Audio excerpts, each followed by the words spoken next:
Hello and welcome to this video. And on this video I'm going to be going through my 20 favourite guitar riffs of all time. And why am I going to do that? Well, because a few weeks ago I gave my opinion on the Sky Arts 22 greatest guitar riffs of all time. And my opinion, I could put very simply right now, is that these lists that often appear into the general public, maybe it's Sky Arts, maybe it's a Rolling Stone magazine, or Louder Sound, all these lists that you see popping up all the time, they're very clickbaity. People like to go through them, but of course music fans always feel a little bit let down, don't they? They always feel like they haven't got into the nooks and crannies, they haven't got into the specialist stuff. It's all too popularist, it's all too aimed at the general person in the street who of course knows nothing about music. And of course we know everything about music, don't we? Us music aficionados. I'm an aficionado of music, and I'm sure you are an aficionado of music too. And so on this video I'm going to go through my 20 favourite or greatest guitar riffs for the music aficionado. So this is a chance where we can all sit together and feel very elitist, and some of you will be able to feel so elitist that you'll be able to even have a go at my list, won't you? And that will be greatly enjoyable for you, greatly enjoyable. Because I'm sure I will not have on this list all your favourite riffs too, but I'm sure you're here to find out what my favourite riffs are. So I've given it a lot of thought. I've been spending the last week or so jotting down one riff, taking one riff away.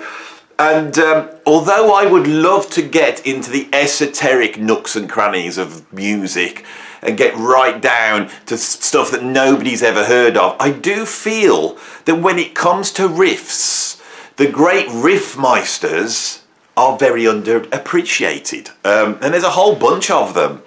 And riffmeisters tend to get downgraded in the general consensus of what great music is. The riffs themselves seem to be something that's a little bit lowbrow, a little bit the world of classic rock.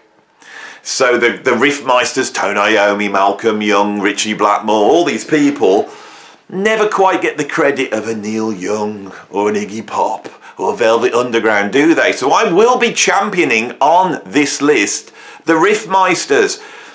Now, on the Sky Arts list, the riffmeisters were championed to some extent, but there were some glaring omissions. There's going to be some glaring omissions on mine here, because this is really my personal taste, you know.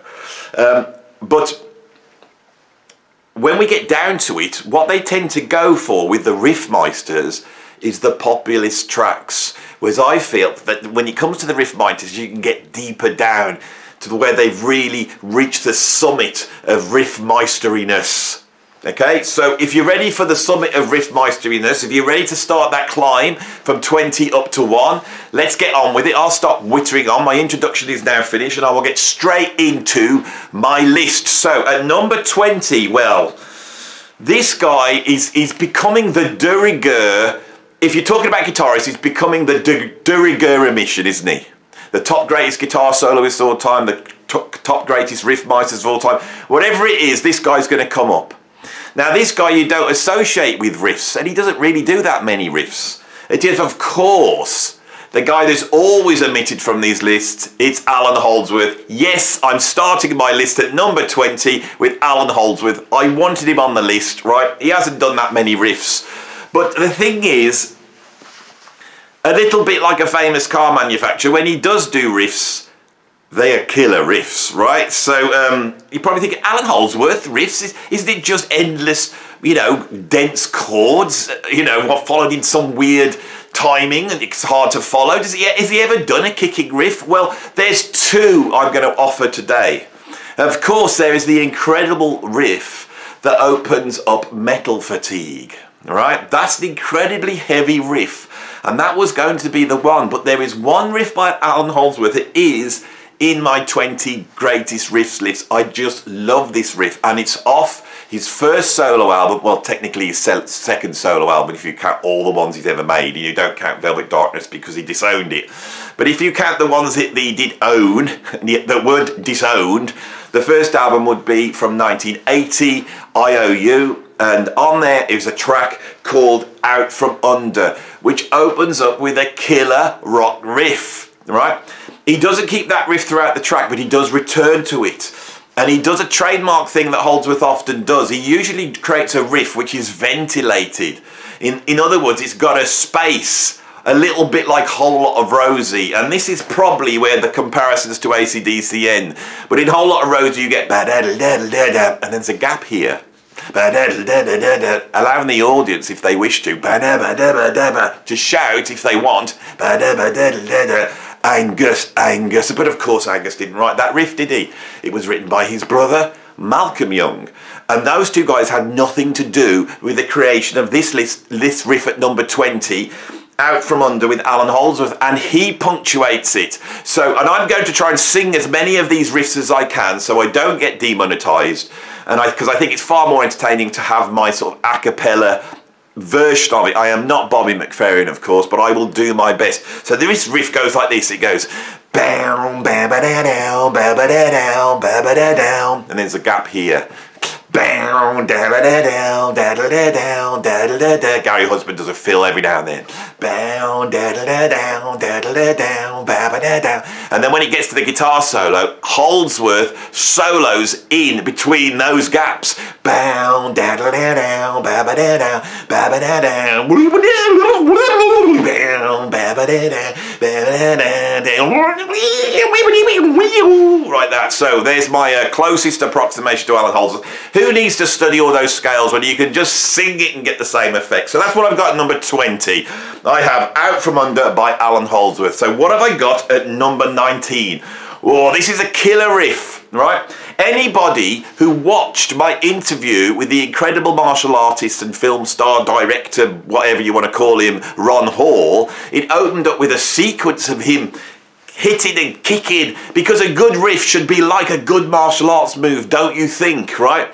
And on there was a track of mine from an EP called, I think it's called, I can't even remember what it's called now. Anyway, it's one of my tracks, and in there, I have nicked a riff from these two guys. Now, this riff I've got number 19 is Earth Is Still Our Only Home, which is a track by Jan Hammer and Jerry Goodman off their album that they made when they left the Mavish Orchestra in 1974 called Like Children. It also gets the Jeff Beck treatment on the Live with the Jan Hammer group. They play it on there as well. And this is an incredible riff that seems to just, it's so simple, but it seems to displace itself, which is what makes riffs cool, I think. And it goes like this. Boom, boom, boom, boom, boom, boom, boom, boom, boom, boom, boom, boom, ba-da-dum, boom, boom, boom, boom, boom, boom, boom, boom, boom, dum, boom, boom, boom, boom, boom, boom, boom, boom, boom. I'm beatboxing now. You see, you get the two for the price of one. So, Jan Hammer has written some killer riffs. This album is fantastic. It's like a very accessible Mahavishnu orchestra. It's like the two young guys have flown the nest, so they're not interested in all that spirituality, but they want to get that Mahavishnu sound, and they want to channel it down something that's a little bit more accessible and poppy. And what we have here is a song. We have Jan Hammer singing on here. There's an incredible guitar solo from Jerry Goodman on here. And this song sort of, it's about basically the environment. It's about how this Earth is our only home, and this is what we got to look after it. And if you listen to the lyrics, it's very apt in today's world of climate change and all that type of stuff. So if you want to feel worthy and hear a pretty cool riff at the same time, then Earth Is Still Our Only Home by Jan Hammer and Jerry Goodman is the track for you. Right, let's move on. At number 18, I have a riff by Rush. Now, Rush have come up with some killer riffs. You think of the riff of Working Man off the first album, absolutely incredible. You think of Anthem, incredible.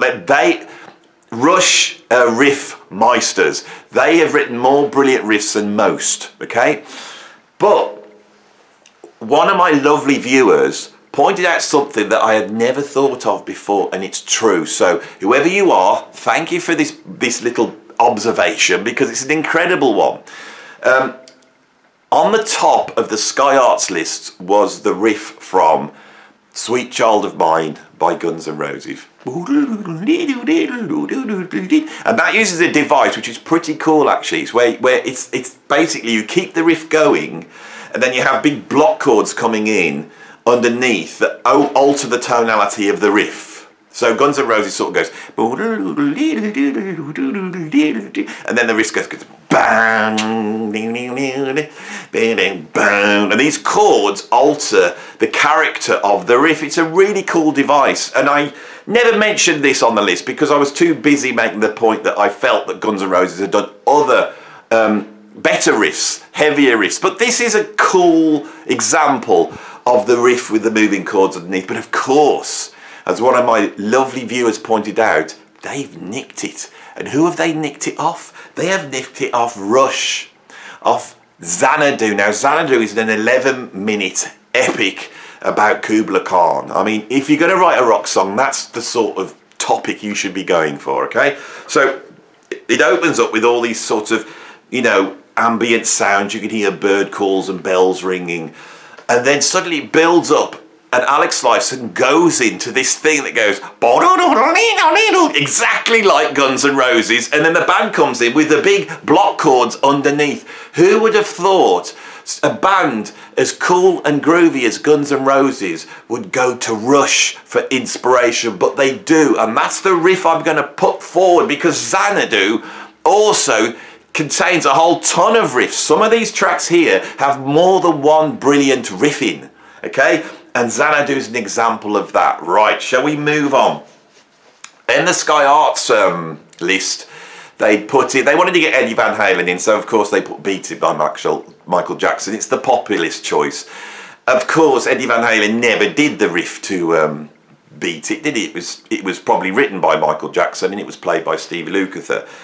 But Eddie Van Halen is a riffmeister, isn't he? He's a riffmeister. And so I started to do, you know, go back to those albums and have a check out some of his riffs. There's too many to pick. And for a long time, I was going to go for House of Pain, which is the final track on 1984, because it's got a whole ton of incredible riffs in there, hasn't it?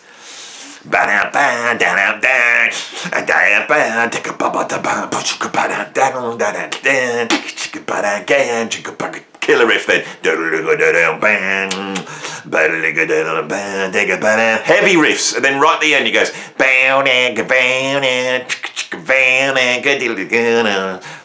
killer riffs.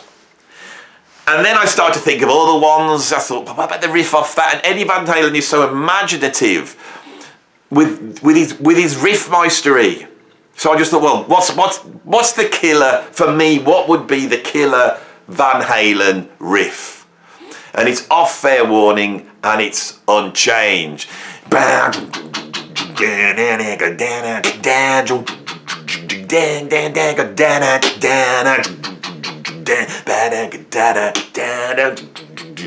Oh, what a killer riff, Unchained. I'm right, aren't I?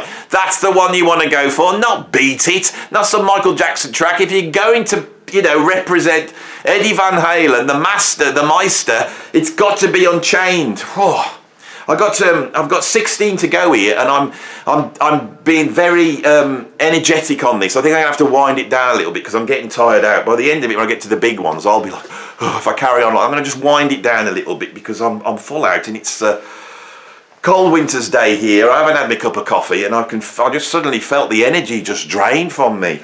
You know, I think it was singing that Van Halen riff. So, what have we got at number 16? Well, it's a toss-up for me. At number 16, I originally was going to have Pretty Woman by Roy Orbison. That's a killer riff, isn't it? It's related to Peter Gunn. Another killer riff that's not on my list. Neither of these on the list. They could have easily been on the list. And the reason I was going to go for those is because I thought this is a real example in pop music of the riff stepping forth. A lot of what people call riff on rock and roll is not riffs, it's vamps or like 145 bluesy chord progressions. There's not a riff. Pretty Woman's a riff. I thought it predated the Kinks' You Really Got Me, which for me really is an example of that rock riff. Not a riff coming from rhythm and blues, but a full out distorted electric guitar rock riff.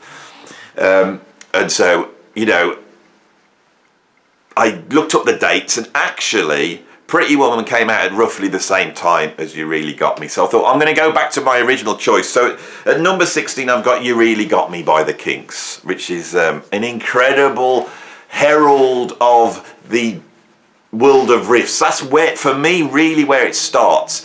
It has to have that little bit of Englishness wound into them. It has to have the idea of the guitar. And in the UK, there was that history of the guitar that came from the Shadows, that came from Cliff Richard. And I nearly wanted to put in like Move It or Dynamite by Cliff Richard. But again, they're more vamps and they're more guitar breaks. You know, so if you think of Move It, and then once it goes to here, that's a vamp. Right, but that influence of that cutting electric guitar is a very British sound, and it really comes to the fore on You Really Got Me by the Kinks. Okay, so that's what I got at number 16. All right, a big omission for me on that list was Nirvana. We didn't have a Nirvana track on that Sky Arts list, and I thought, well, yeah, there should be a Nirvana. And I thought, well, but if we're going to go for that Seattle sound, the undoubted Riffmeisters would be Soundgarden. So at number 15, I have our first Riff in an Odd Time signature, I think. And it's Spoon Man by Soundgarden. What an incredible riff. Incredible.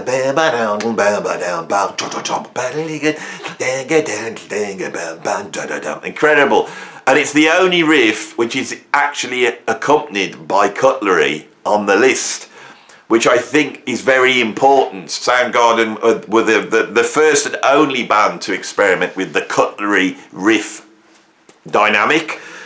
It's just a killer riff, and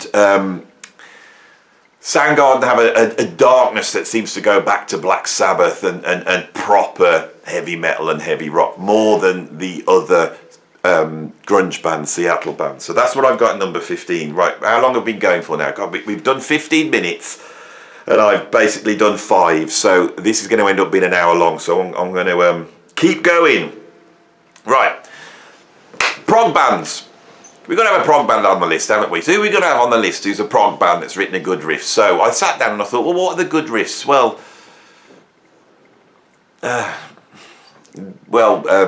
King Crimson. There's some good ones there. Oh, you know, maybe on Red. Down, down, down, bow, down, down, bow, down, down, bow. There's all that cool stuff. So King Crimson have done some cool riffs. But apart from that, I'm sure you're going to start to come up with all the incredible riffs that have come from progressive rock. Not prog metal, not Dream Theater, all those. I'm on about proper 70s prog.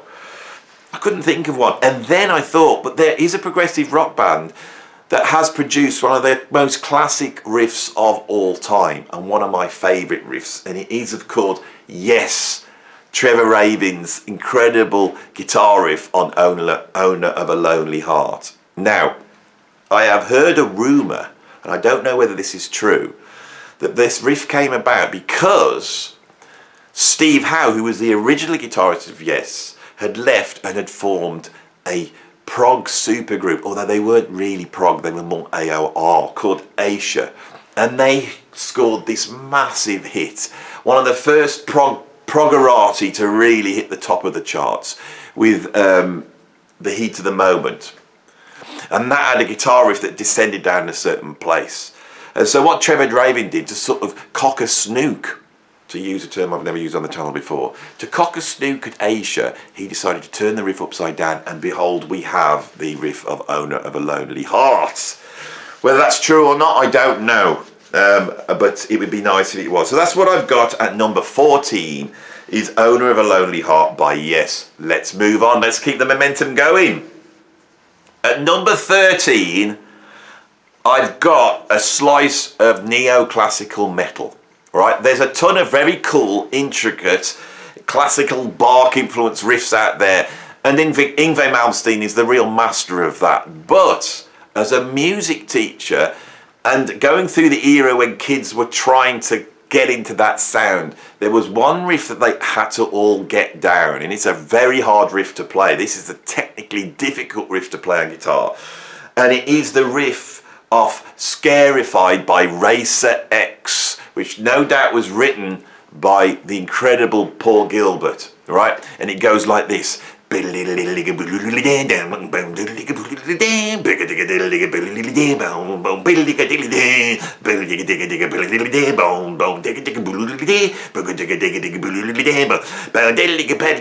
at that point he goes into this incredible neoclassical, you know, sort of Bach influenced arpeggios, and then there's a bass solo, and then we get back to the riff. It's absolutely incredible. At the time in the 1980s, it was really strange for out of heavy metal to come this sort of guitar hero heavy metal, which was very popular at the time. These records really shifted units, and suddenly the man in the street was listening to people like Nuno Bettencourt and George Lynch and Tony McAlpine and Vinnie Moore, all these incredible guitar players. Some of them are very serious, and some of them had a little bit of a sense of humour, and I always like metal when it's got a little bit of a sense of humour. And I always felt that Racer X had a little bit of its tongue in its cheek. They were a fun band, but an incredible band.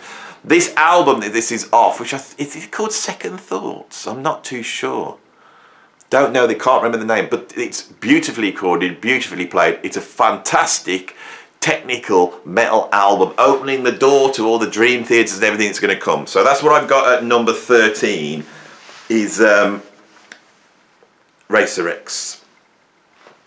Now, at number 12, I have a riff to end all riffs. Right now, I'm going to tell you a story.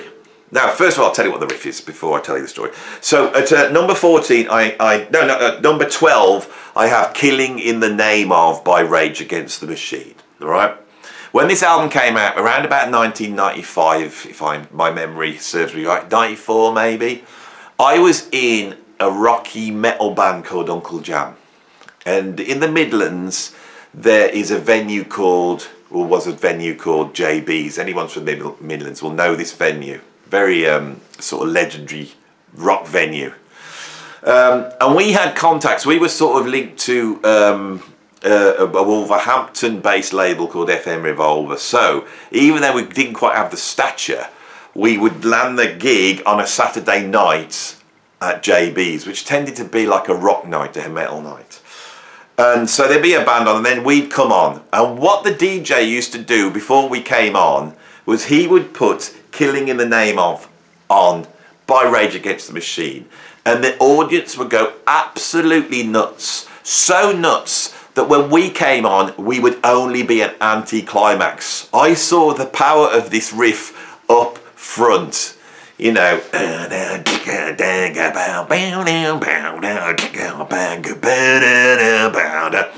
this track has got some killer metric modulation, right? Metric modulation is where you take a sort of polyrhythm or a tuplet, and you take that tuplet and then you build off that to change the tempo. It modulates the tempo in much the same way that a certain chord could modulate you into another key.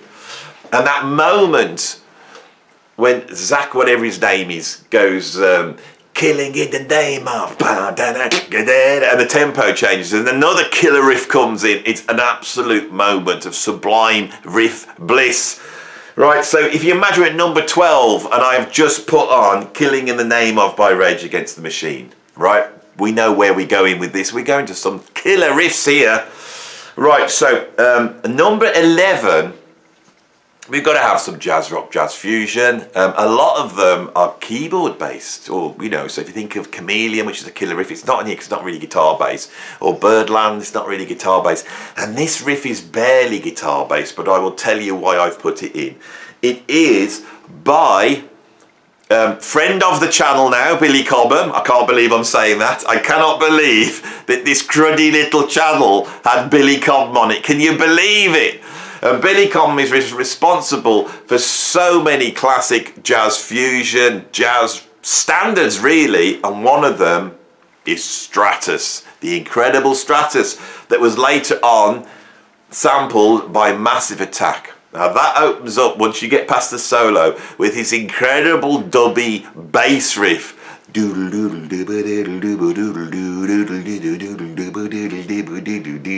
It's a killer riff, and you'll say, yeah, but Andy, you've broken your rule there because it's not really a guitar riff. Tommy Bolin's on there, and he's just chunking away with his funky chord, his dominant 9 chord.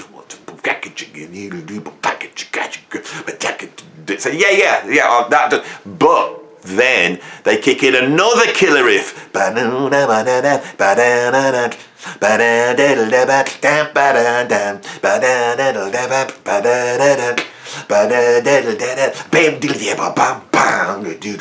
the first riff. That riff there is also a killer riff. We've got 2 riffs in Stratus, 2 riffs, and Tommy Bolin does double up that riff, and then right at the end they drop in the 3rd killer riff. All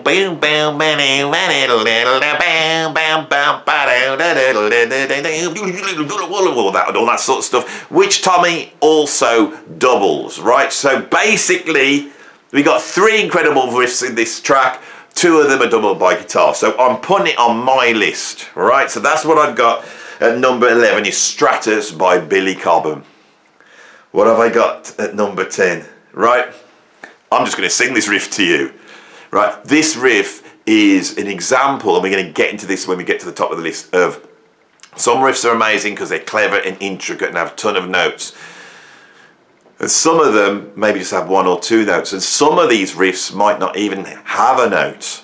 And this is one of those riffs. It's minimal, it's simple, and yet it's going to be hard for me to sing. And it goes like this. Oh, I got a bit of phlegm there. It's no good when you're trying to riff. Sorry about that. That's disgusting, wasn't it? Here we go. You ready?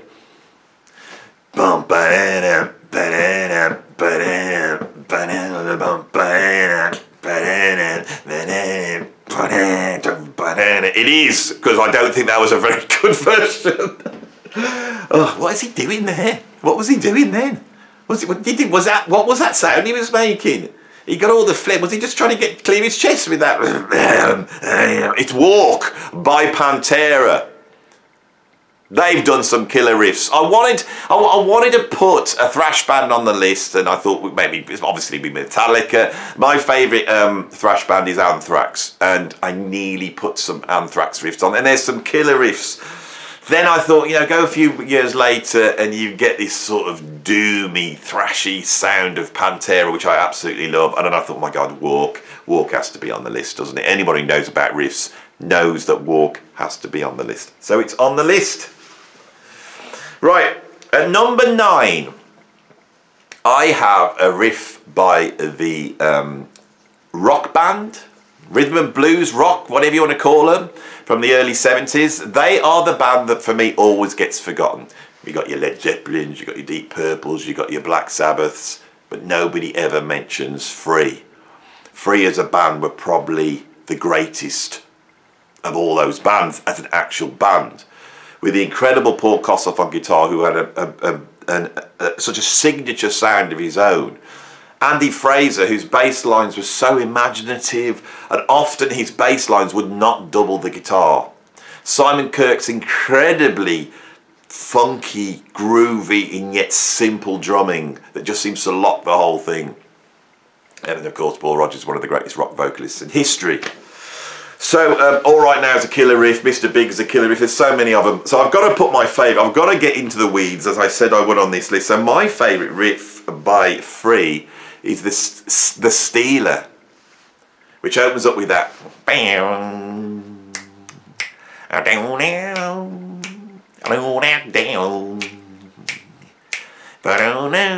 And it kicks in. And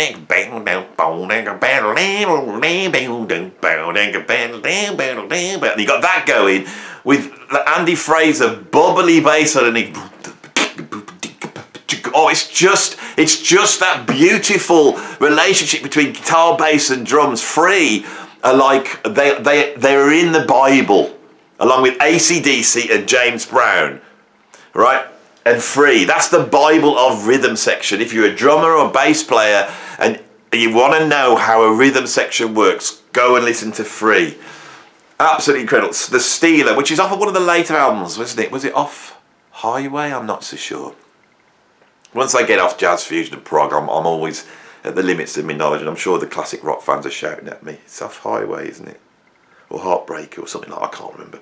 Anyway, but it is my favourite riff by Free. So that's what we got at number 9, right? At number 8, okay, so many people were shouting for Sunshine of Your Love, and Sunshine of Your Love really should be on this list, because on the first album, when Cream come up with that riff, it's the next stage of riffage. You've had You Really Got Me, you've had Pretty Woman, you've had You Really Got Me, and then they come out with that heavy metal, sludgy riff, and in there is you have all the makings of heavy rock, heavy metal. But my favourite riff by Cream is actually off Wheels of Fire, and it's the track Politician. Boom, boom, boom,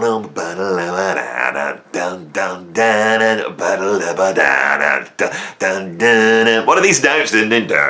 All these chromatic moving notes, absolutely incredible.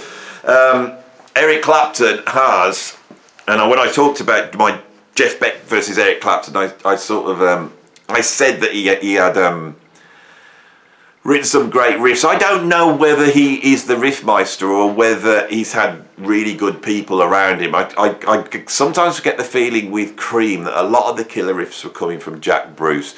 It's only recently when I've thought about where these riffs come from that I think, I wonder if that is Clapton or if it's Jack Bruce. And I think this sounds very Jack Brucey because it's got those chromatic movements that comes from jazz, whereas Clapton tends to come from, you know, Chicago blues and that sort of chordal approach, you know, to riffs, which isn't really riffs. And here's another video that we need to do, is what is a riff? But I didn't fancy doing that. That'd be about 3 minutes long. Anyway, so that's what I've got at number 8. It's Politician by Cream. Okay, number 7. Oh, this is a whole world we're getting into here. So the riff, this is a jazz rock riff, and I think this is the riff that gave birth to jazz rock, jazz fusion, whatever you want to call it. And I think I've got the evidence. The riff is the riff that opens up Newwood Race by the Mahavishnu Orchestra. Right now, on that track, it's not really a riff. It's the one that goes like this. That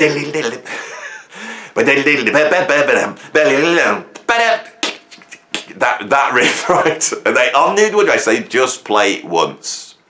Okay? Now, that riff originates elsewhere. That riff happens on Jack Johnson. Okay? If you get the complete Jack Johnson sessions and you go to take 12, I think it is, of Right Off, you will hear Billy Cobham and John McLaughlin and Michael Henderson jamming on that riff. And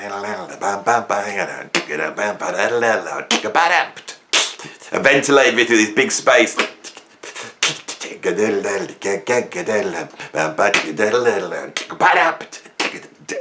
So, if you now go to my interview with Billy Cobham, he talks about the beginnings of the Mahavishnu Orchestra. Now, he says we would get it, me and him, just him and John got in the room and started jamming on a riff, and then they added all these things to it. Remember he said it, and he sings the riff. He doesn't say what it is, and he sings that riff. That riff came out of the jamming that went on for Jack Johnson. And then obviously McLaughlin then said, do you want to come, Billy, and jam on that riff? This, I'm pretty sure, is the first thing written by the Mahavishnu Orchestra. And it's that rock riff, which you've got to remember is coming from John McLaughlin, who has come from the London music scene. He's been working alongside Jeff Beck and Jimmy Page and Pete Townsend and Eric Clapton and Jimi Hendrix, although I don't think their paths crossed. But he has that riffage in his DNA. He brings it in, and for the first time with Miles Davis, because on Bitches Brew and In a Silent Way, they are not fusing rock with jazz. He is fusing jazz with pop and rhythm and blues soul. That's what we're hearing. The rock arrives with Jack Johnson. The rock arrives with John McLaughlin, and it arrives with this riff. This riff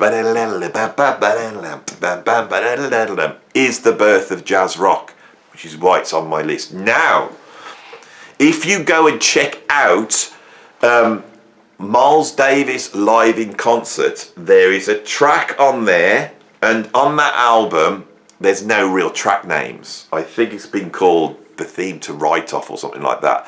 And they do almost like a whole side jamming on that riff. Miles is jamming on that riff. And as somebody pointed out in the comments, that they felt that the riff that Billy Cobham's singing sounded very much like Prelude off Agata. So also Miles Davis has taken that riff forward into the much more out there experimental heavier stuff that he did on, Agata, Pangea, and all those albums. And we have the DNA for On the Corner, all in this one riff. I've talked enough about that riff. I was going to do a whole video on that riff, but then I thought I just couldn't, condense it down to that little chat there. So I hope that was interesting. Jazz rock starts with that riff. It needs to have a name. We need to call it the so-and-so riff. So if you could come up with a good name, I don't want to call it the write-off riff, because then it's on Noonwood Race, but I don't want to call it the Noonwood Race because they only play it once and then they go off on a tangent. And I don't want to call it the live in concert, I don't want to call it the Prelude riff. We need a name for the riff that gave birth to jazz rock. I have put it forward now. I don't think anyone's ever said this, but that's where it starts, with that riff. I don't care what anyone says. Right, number 6, Ritchie Blackmore, Deep Purple, the Riffmeister, one of the Riffmeisters, the guy that came up with Smoke on the Water, the guy that came up with Speed King, the guy that came up with Strange Kind of Woman, all these incredible riffs, the guy that came up with the riff for Stargazer, the guy that came up for the riff for All Night Long. All these are incredible riffs, right? Which one am I going to go for? It would be Bloodsucker by Deep Purple.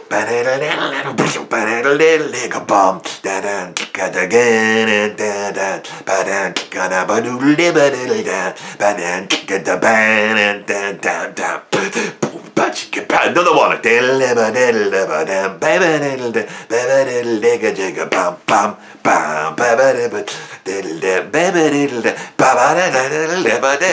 the beginnings of prog metal, it's the beginnings of metal, it's the beginnings of everything, isn't it? 1970 Bloodsucker. Why does nobody ever mention Bloodsucker when it comes to Deep Purple? It's their best track.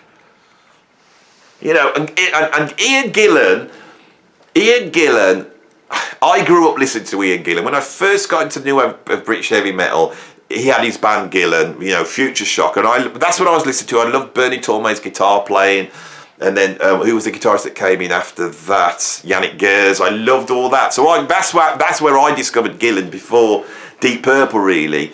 And in Deep Purple, Gillan sometimes would get on my nerves, especially on Made in Japan. I could never get past the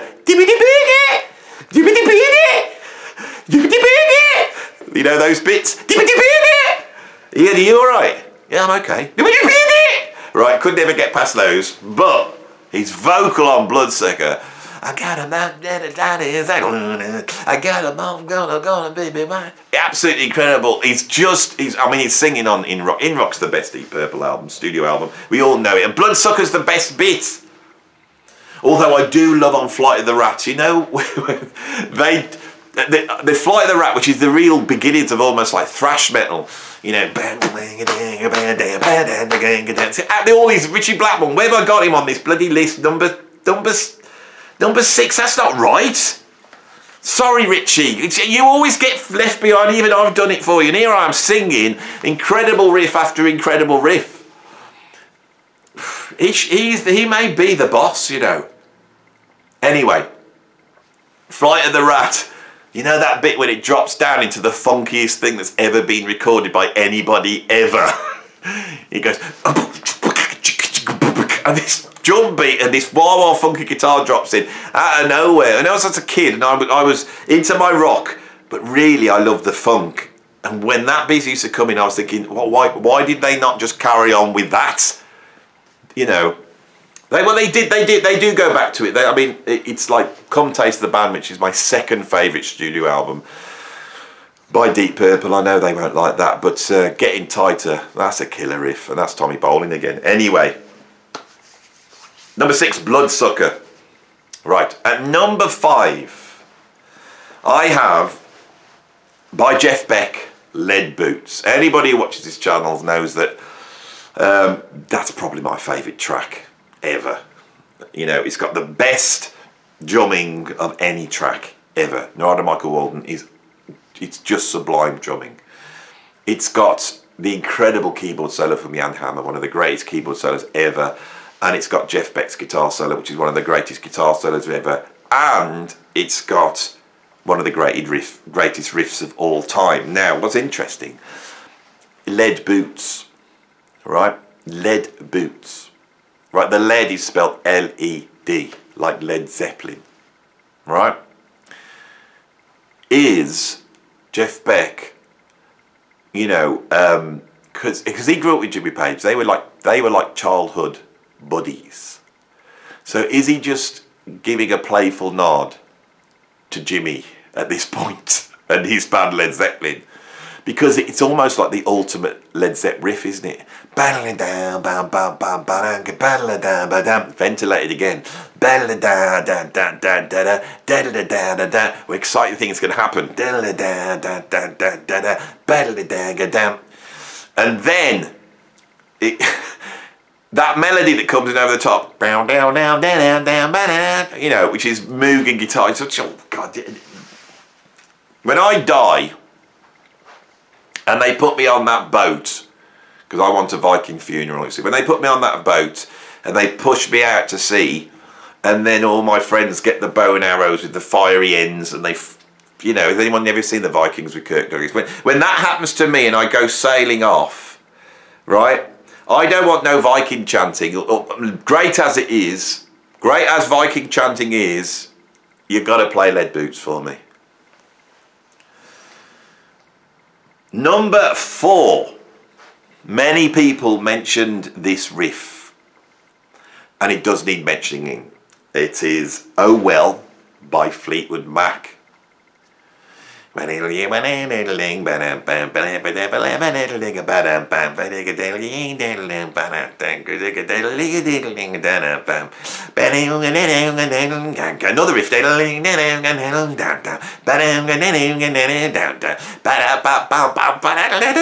It's hard to sing that. Right, that's 2 killer riffs there, right? But this is back in, when did they do this? 1968, 69? I'm not too sure because I'm not a Fleetwood Mac expert. But it's pretty early on. And it's pretty obvious that Black Dog by Led Zeppelin was ripped off from this. But the worst rip-off of this, which nobody pointed out, is by the riffmeisters that are AC/DC, Malcolm Young. And there's a track on Highway to Hell which is a straight lift off Oh Well. Now the thing with Oh Well is there's no drums behind it except a bit of bongoing. So Mick Fleetwood's doing a bit of the old bongoing, and it's the riff carries the whole thing as a shaker, and it's got this sort of African-y sort of, you know, jumpy sound. It's beautiful, incredible riff, you know. Never really spoken about Fleetwood Mac, but Fleetwood Mac are a killer band, and the Peter Green, you know, version, and you know, you think of, I've never really spoken about Fleetwood Mac. I think they're absolutely fantastic. I think Mick Fleetwood is a really imaginative drummer. I find him so interesting. He always approaches his things in differently to everybody else. He's got a little bit like Ringo Starr's got his own take. Peter Green is a sublime guitarist, and if you think of something like Albatross is a blues. And if you hear what Led Zeppelin take with the blues, they go and take the blues, and they really are basically a sort of English white version of the blues until they get to Led Zepp 3. And then with Since I've Been Loving You, they managed to find their very English way of playing the blues. Well, I'm sorry, but Fleetwood Mac had done it before with Albatross. Albatross has got, it's the blues, but it's not the blues. It's been moved to somewhere else. This is really what rock music, prog, everything is built on. Oh Well is the same. And so incredible is this riff that it's lifted by AC/DC on, what's the track? It's exactly the same, so there's no point in me singing to you. The AC/DC riff goes.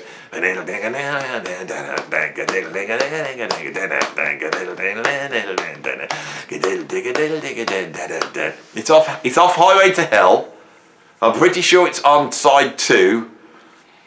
Right, there has to be a mystery. I can't be arsed finding out what that is. I know the album's behind me. I can stop the camera and go and find it and look at it and have a listen to it. But anyway, it's a direct lift. I wish I hadn't gone there now.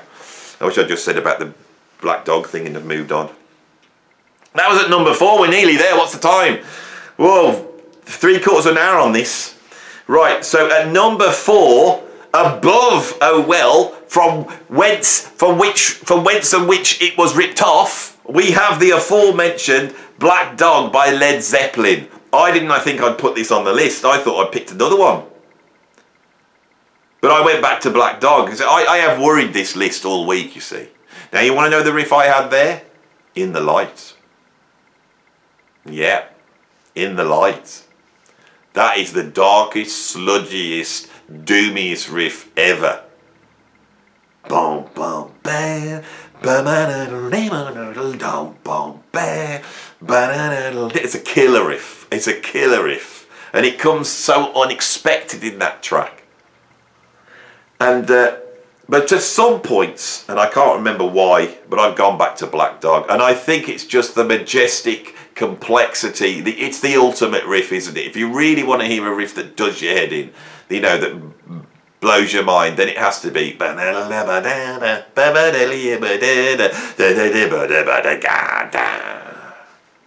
unbelievable.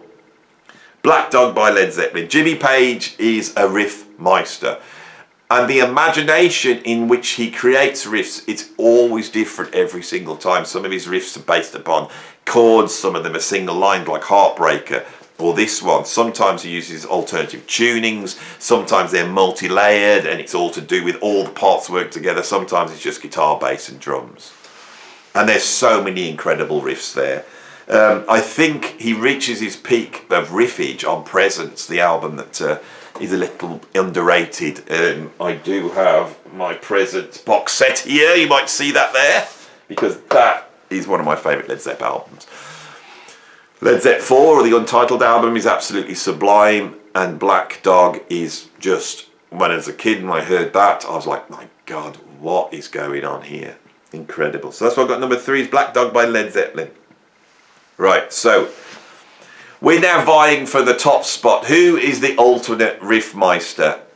You're probably thinking it's Tony Iommi and Black Sabbath. Well, they're at number 2.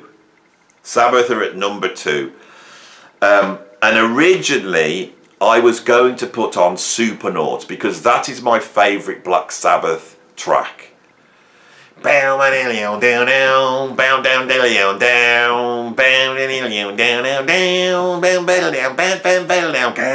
a killer riff, isn't it? Right, you know, there are a million killer riffs. Okay? Supernauts incredible. Sweet Leaf. I thought it's got to be Sweet Leaf. Then I thought about what's it called? Is it it's off Sabbath Volume 4. Bow, bow, now, now, now, now, now. Bow, bow, now, bow, bow. What a doomy riff. Can't remember what the track is off that. Nah, it's not going to come to me. It's not Wheels of Confusion, is it? Is it Cornucopia? Don't know me Sabbath well enough, do I? Because to me they're just riffs. Into the Void, that's a killer riff. Iron Man's a killer riff.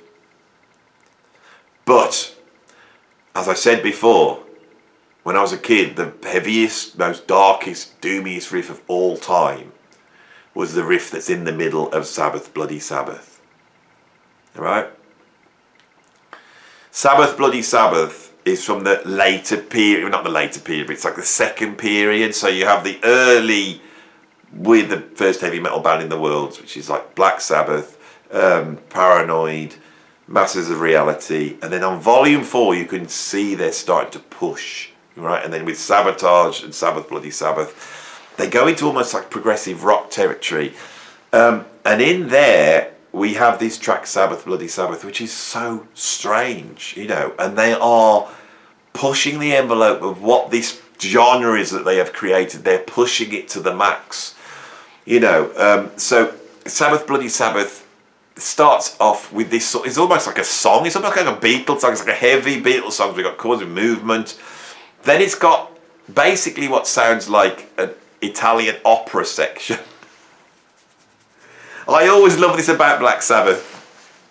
You know,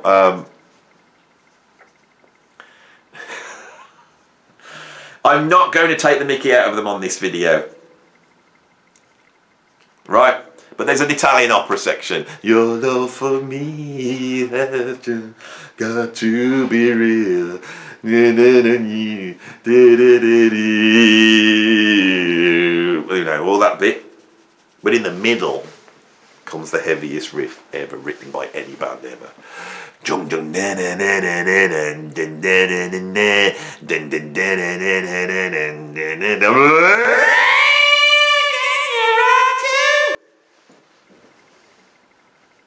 Ozzy. I'm not going to say anything about that. I've done 2 videos where I've discussed at length. I've discussed that at length. I'm not going to do it on that. If you want to know more about that, and it's important in music history, the cultural impact of... If you want to really know about it, go and check out my Black Sabbath video. So, number 2, we have Sabbath Bloody Sabbath by Black Sabbath. So, at number 1. And it has to be them, and I didn't think this would come out, but I just do think they are the riff meisters of all time, the number 1, the greatest of all, and this is the greatest riff of all time. It is AC/DC. So what AC/DC track is it? Is it ba-da-da, da-da-da, ba-da-da, da-da-da, da-da-da? No, it's not that one. What about ba-da-da-da-da-da?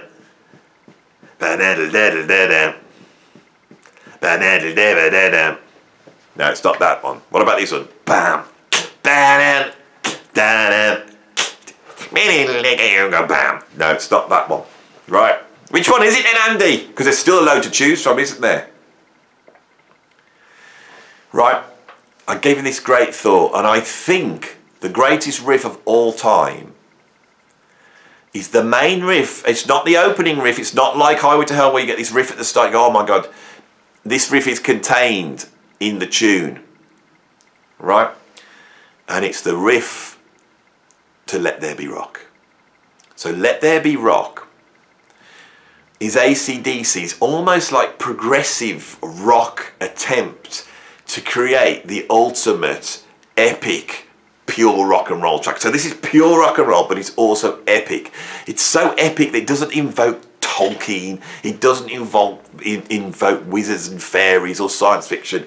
It invokes the creation of the world as told in Genesis. Right?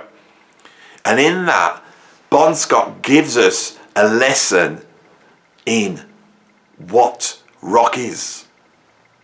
The black man had the blues, and the white man had the schmaltz. Says it all, right? That's probably that's the central message of my channel for the about 500 videos. I've been trying to get that across, right? Once he and this all this monologue that he delivers about how rock and roll was created. It's a grand gesture. If you watch the video for it, you see Bon Scott dressed as a preacher, right? And it's a sermon, and he puts his little hands together, and off in the corner, there's the little Angus Young cherub with the little thing around his head, looking demonic and cherubic at the same time, bringing in these 2 things together, the profane and the profound, what makes rock music, the schmaltz and the blues. It's all in there. It's like nuclear physics of rock. It's like if Einstein had cracked the meaning of rock music, it would be embedded in the DNA, in the fundamental structure of what AC/DC are doing on this album, and especially on this track Let There Be Rock, where they lay it out for you. And once they've explained that, so this is a band that knows what they're doing. They know exactly what they're doing, right? This isn't a fluke. This isn't something they jam together in the room. They are in control of every aspect of what they are doing on this track. Because once that sermon's just has been delivered over just bass and drums, boom, boom, boom, there's no chords there's no nothing. It is basically the essence of the rhythm section. Then the riff kicks in. And the riff goes like this. Ba-dum, ba-dum, ba-dum, ba-dum, ba-dum, ba-dum, ba-dum, ba-dum, ba-dum, ba-dum, ba-dum, ba-dum, ba-dum. I can't stop, I'm enjoying myself too much. Right. It's one chord. One chord played ba-dum, ba-dum, ba-dum, ba-dum, ba-dum. And then Angus Young gives us a guitar lesson. And this is what rock guitar is. This is what it's all about. Ba-dum, da-dum. He puts the rock and roll riff in. That's the mother of all riffs. I didn't even realise it till now. The mother of all riffs is I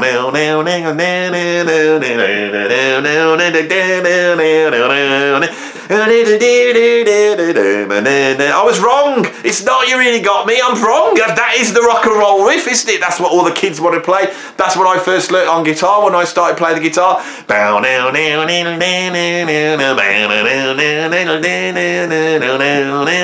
don't even know where this comes from. Is it Rock Around the Clock? Is it Chuck? But I don't even know where that riff comes from.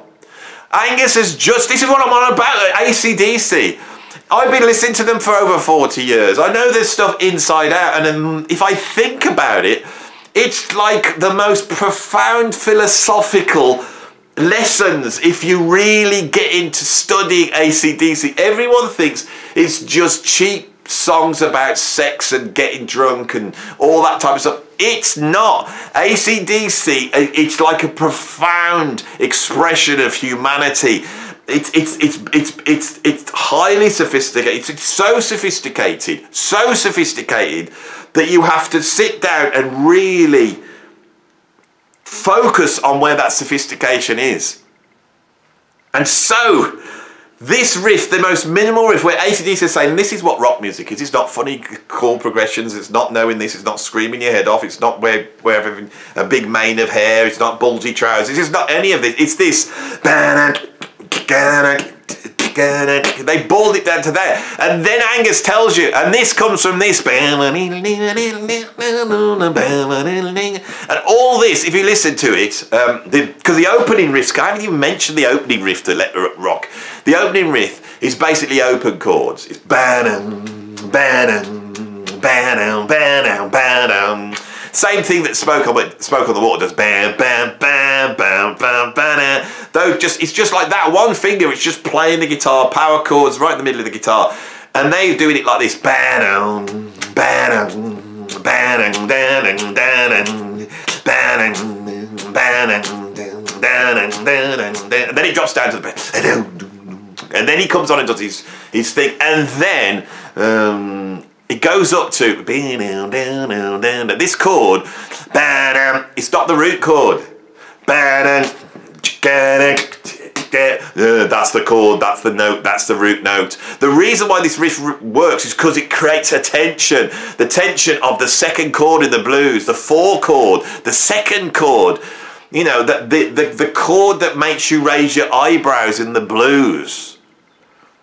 You see, the blues is like, boom, woke up this morning, I feel good, I got right out of bed, and it goes to that, I woke up this morning. And you can repeat what you've just said, but it raises the question, yeah, you did get up this morning, and what's going to happen?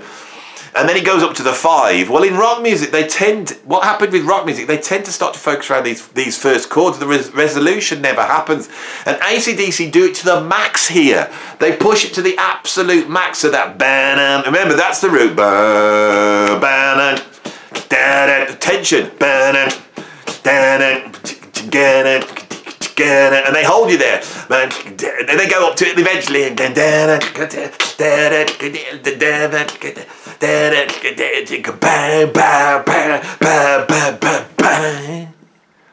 what does Angus do then?